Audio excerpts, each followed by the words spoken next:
Welcome to the Afro Anime Initiative podcast. I'm your host, Darren Bradley, along with Paulina Guerrera, and what we are here to discuss today is some changes. Because now, Afro Anime Initiative podcast is where Afrofuturism lives. Me and Paulina love anime. Me and Paulina love horror. We love geek stuff. We love everything that has to do with the world of nerd, geek, just culture.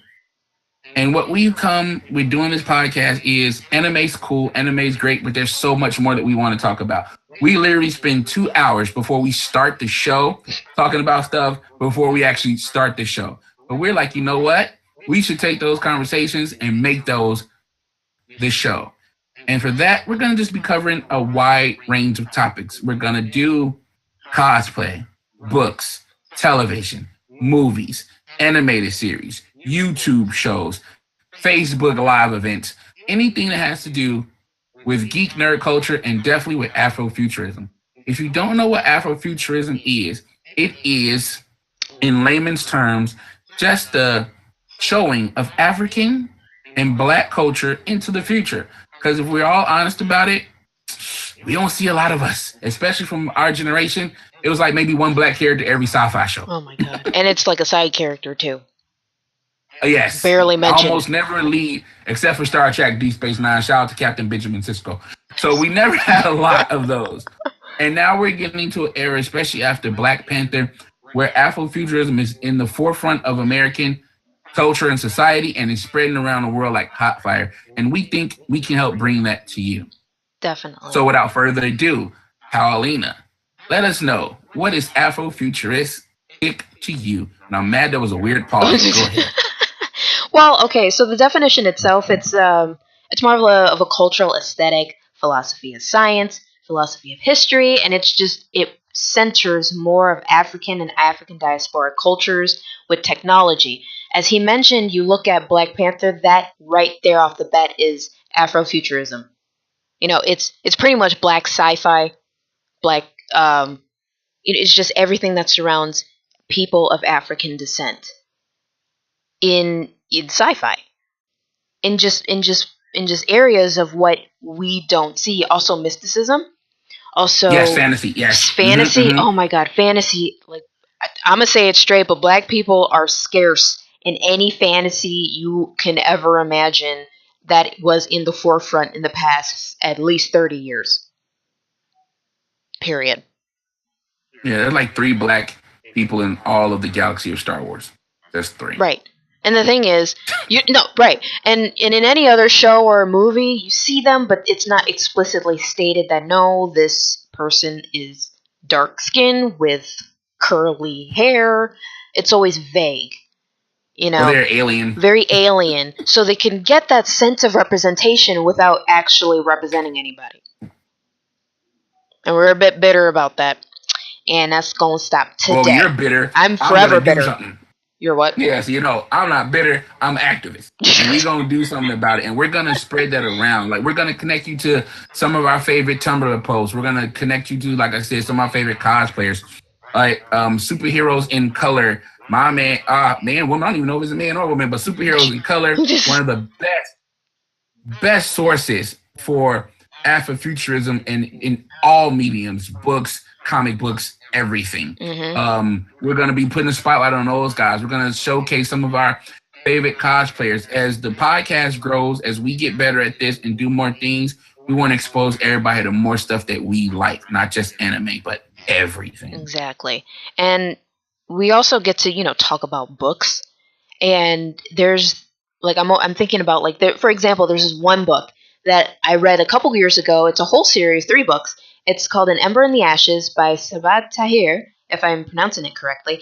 And you will have maybe 1 or 2, maybe 3 at the most characters who are seen as white with like blonde hair, blue eyes, but everybody else is of Middle Eastern and African descent, and I am living for it because it's a brilliantly told story.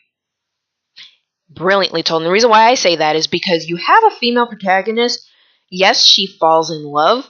There's going to be a bit of a love triangle, but it's not done in a cliched way. She's not helpless. She takes action, and she fights for herself.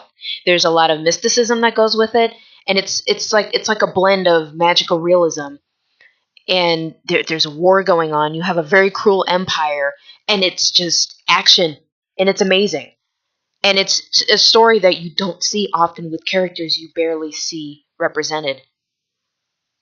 Right. And now that we're expanding our topics, we can do a whole book review show about that. And Exactly. that's something I'm really looking forward to. And I think you guys will be excited for it too, because again, we love anime. The name of the show is not changing. We're still Afro Anime Initiative, but there's just so much more out there, and we want to talk about it with you. Okay.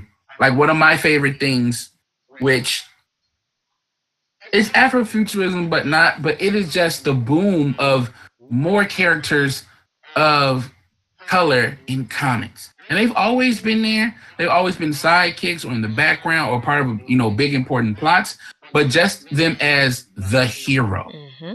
and having true background and stories, but not just stereotypical stories, but stories that are diverse and enriched, like Kamala Khan, Miss Marvel, a young Indian Muslim girl. Mm-hmm. You Pakistani. Nope, I'm sorry. Ooh, don't come with me. Pakistani Muslim girl. You have the retelling of Black Lightning on the CW, where it's definitely more grounded in the Black Lives Matter movement, and the stories spin out from Black Lives Matter and what we go through as Black people here in America. Like I said, of course, Black Panther and how they're doing more of the futurist or the retelling of the past. What would happen if Africa wasn't colonized? And just so much more stuff to explore that even we discover new things. Like, I always forget the name of it, but Black Mermaids. There's a whole thing about Black Mermaids that I never knew. I grew up on fucking Ariel. Seriously? But now it's like, I didn't know about Black Mermaids. I grew up on Ariel. I didn't know either. That's why I'm like, wait, hold up. There are Black mermaids? So there's a whole thing, and there's even a feature movie coming out that we want to talk to you about. And as we go forward, we're going to bring more light to those creators. We're going to do as best we can and share and talk about them. Our social media is going to be filled with stuff. And at the end of this, we're going to tell you where you can follow us, and we're going to be even expanding to different places so you can have more places to talk to where you feel more comfortable if you already have access to, so we don't have to go look in any new places. Because that's the fun about Afrofuturism. It literally goes everywhere. From Wakanda to mermaids to an astronaut out in space being Black. And we want to share that with you. And talk about old shows too. Like, I was just also thinking about like freaking Static Shock. Yes. Straight up, that's Afrofuturism right there. And we getting new Static Shock. Yes. Milestone is back. Yes. So we getting some Static Shock. Yes. Oh, I'm excited for that too. I'm gonna blow out my mic if I don't stop. But yeah. But yes, I'm so excited for that. You also see, I know it's like Justice League stuff, but you also see a Black Green Lantern. Like, we talked about this in previous episode, but so it's pretty much kind of coming full circle. Like, yeah, this is the kind of stuff we need to talk more about, not just in comics, and in books and everything we see. Also talking about the problems amongst cosplayers and kind of the who's allowed to cosplay what based on their skin color. That's a big one. It's a very big one.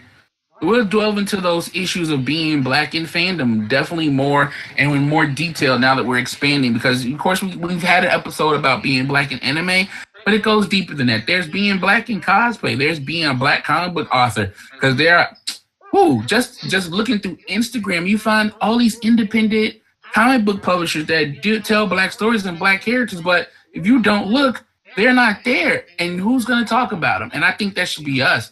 And with that type of sentiment and statement, I believe that Afrofuturism is not just going to be the wave.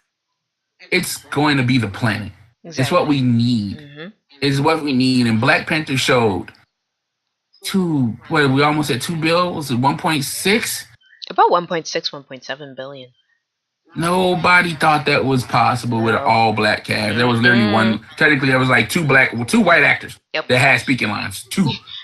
No, three. Three. Because I forgot, you gotta add the girl, the white girl. If you ain't watched the movie, go watch the movie. But then the white girl that talked. So three white actors, and it was all beautiful black people, African people, all look from all around the world, telling the story of this of Wakanda. And there are more stories like that for us to tell, like you said, from the past and the present, and definitely looking into the future. For sure. So, Anything else you'd like to add? no, I think that's about it for now. All right, let the people know where they can find us. Okay, so to begin with, you can find us on Twitter at Afro_AI. You can find us on Facebook at Afro Anime Initiative or Afro AI. YouTube, Afro_A. No, it's not an underscore. Excuse me. Afro AI or Afro Anime Initiative on YouTube. And you can find our podcast posted and linked through our Facebook primarily. And our Instagram, Afro Anime Initiative. It's just one long word because Afro AI was already taken. So just join us on any of those platforms. Yell at us, debate with us, agree with us, do whatever you can, but join the initiative. Engage with us. And more platforms to come. So see you there. Thank you so much. Have a great night.